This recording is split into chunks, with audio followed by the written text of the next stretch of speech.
এমনকি বিভিন্ন দেশের প্রধানমন্ত্রীও আছে, হ্যাঁ, তাদেরও টিকটক অ্যাকাউন্ট আছে, কিন্তু টিকটকার বলতে বাংলাদেশে না খুব হেয় করা হয় এবং মনে হয় যে খুব অপরাধী শ্রেণীর একজন মানুষ এরকম মনে করা হয়। তো আমি এই ধরনের প্রোগ্রামে আগে কখনোই যাইনি, আজকে প্রথম এসেছি। তো যারা আসলে টিকটক ইউজ করে তারা তো একটা অ্যাপ ইউজ করে এবং তারা কি করে, অভিনয় করে, ছোট মাত্রায় অভিনয় করে। অভিনয় নাটকেও হয়, অভিনয় সিনেমাতেও হয়। টিকটকে যারা লিপসিং করে, হ্যাঁ, সিনেমাতেও কিন্তু লিপসিংই হয়, গায়ক বা গায়িকা কিন্তু গান গায় না, তারা লিপসিং করে, তারা নাচে, নাটকে যেমন ডায়ালগ দেয়। টিকটকে হচ্ছে ডিজিটাল প্ল্যাটফর্মটা ছোট মাত্রায় ইউজ করে। এটা কিন্তু একটা খুব শক্তিশালী মাধ্যম।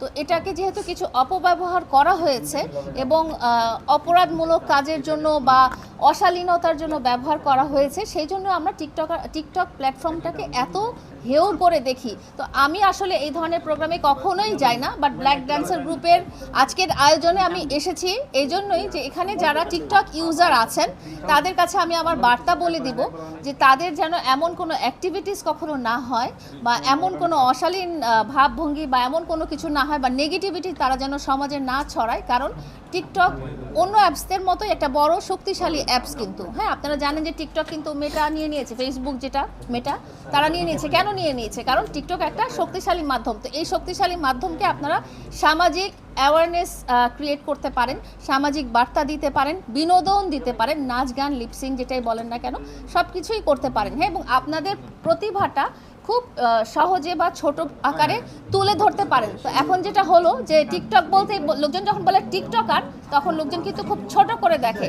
তার কারণ হলো কিছু শ্রেণীর মানুষের অ্যাক্টিভিটিস, কিছু শ্রেণীর মানুষ সেটাকে খুব নেগেটিভলি সম্প্রচার করেছে। যেহেতু এটা সহজলভ্য, ডিজিটাল বাংলাদেশ আমরা যেটা জানি যে এখন আমরা ডিজিটাল যুগে বাস করছি, আমরা সব কিছু কিন্তু হাতের মুঠোয়, আমাদের এই ফোনের মাধ্যমে কিন্তু ব্যাংকিং থেকে শুরু করে সমস্ত কিছু কিন্তু আমাদের এখন কষ্ট করে ব্যাংকে যেতে হয় না, চেক নিয়ে দৌড়াদৌড়ি করতে হয় না, হ্যাঁ, আমাদের মোবাইলটা কিন্তু খুব সহজে আমাদের জীবনযাত্রাকে সহজ করে নিয়েছে। তো আমি এইটাই আহ্বান করার জন্য এই অনুষ্ঠানে এসেছি যে এখানে যারা আছেন তাদেরকে বলবো, ভাই আপনারা এমন কোনো অ্যাক্টিভিটিস করবেন না যাতে আপনাদেরকে টিকটকার বলে হেয় করা হয়। আপনারা কিন্তু টিকটকার বলে কিছু না, আপনারা কিন্তু অভিনেতা অভিনেত্রী, আপনারা কিন্তু অভিনয় করেন এই ছোট্ট একটা অ্যাপের মাধ্যমে। ছোট্ট অ্যাপ বলবো না, বলবো যেটা শক্তিশালী একটা অ্যাপের মাধ্যমে আপনারা কিন্তু অভিনয় করেন, আপনাদের প্রতিভা তুলে ধরেন। তো এই অ্যাপটাকে যেন আর মানুষ ঘৃণিতভাবে না চিন্তা করে, ছোট না মনে করে, টিকটকার এখানে প্রবেশ করবে না, এখানে টিকটক করা যাবে না, এই ধরনের যেন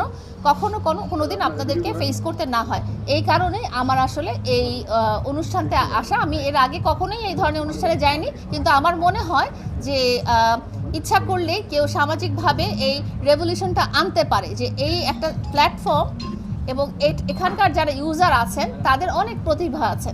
লিপসিং করাও কিন্তু একটা কঠিন ব্যাপার, সবাই ইচ্ছা করলেই কিন্তু লিপসিং করতে পারবে না বা নাচতে পারবে না, হ্যাঁ, এটাও প্রশিক্ষণের ব্যাপার আছে। তো এটাকে আপনারা সবাই যেন পজিটিভলি ব্যবহার করেন এবং সামাজিকভাবে ব্যবহার করেন, সেটা বিনোদনের জন্যই হোক, শিক্ষামূলক ব্যাপারেই হোক না কেন। তো এই কারণেই আজকে আমার এই অনুষ্ঠানে আসা এবং আপনাদেরকেও আমি এই বক্তব্যটাই দিচ্ছি যে আপনারাও এই অ্যাওয়ারনেসটা ক্রিয়েট করে নেবেন যাতে টিকটকার বলে মানুষকে আর কেউ হেও না করে। এবং টিকটক প্ল্যাটফর্মে সবখানে যেমন পজিটিভ নেগেটিভ আছে, টিকটক প্ল্যাটফর্মটাকে ইউজ করে কেউ যেন তার ফেম, কেউ যেন তার খ্যাতি, হ্যাঁ, এগুলো নিয়ে মানুষের ক্ষতি না করে, মানুষের সাথে প্রতারণা না করে।